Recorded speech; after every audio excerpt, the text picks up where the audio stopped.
Vive, simple, scalable wireless lighting controls for new and existing commercial buildings.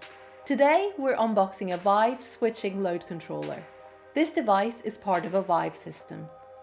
Vive works as a simple system. You can create a Vive system in 3 simple steps. Step 1, choose load controllers. Step 2, choose personal controls. And step 3, choose sensors. The first step is choosing your load controllers. Now, let's do some unboxing. These are switching load controllers, also known as lighting control modules. One is for up to 16 amps and the other for up to 5 amps.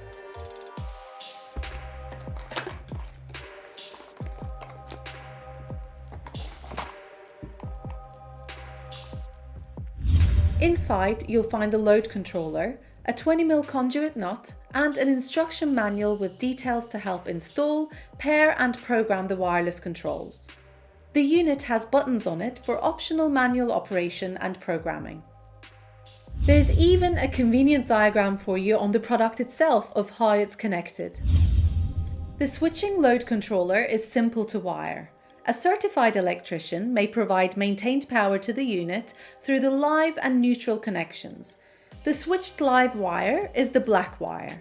Both the 5 amp and the 16 amp models use Lutron's patented soft switch technology that prevents arcing and is tested for 1 million cycles. The device easily screws onto the 20mm cutout of a marshalling or adaptable box using the conduit nut provided, and can be placed in the ceiling, cupboard or riser. It must not be mounted inside a metallic enclosure. You'll need one controller for every switch lighting control zone for up to the capacity of your module, up to 1150 watts for the 5 amp unit and 3680 watts for the 16 amp unit. That is a lot of power. And guess what? There is no additional wiring needed for the manual controls or the sensors. You can count on it always working through Lutron's ultra-reliable Clear Connect wireless protocol. This system is perfect for any commercial environment, old and new.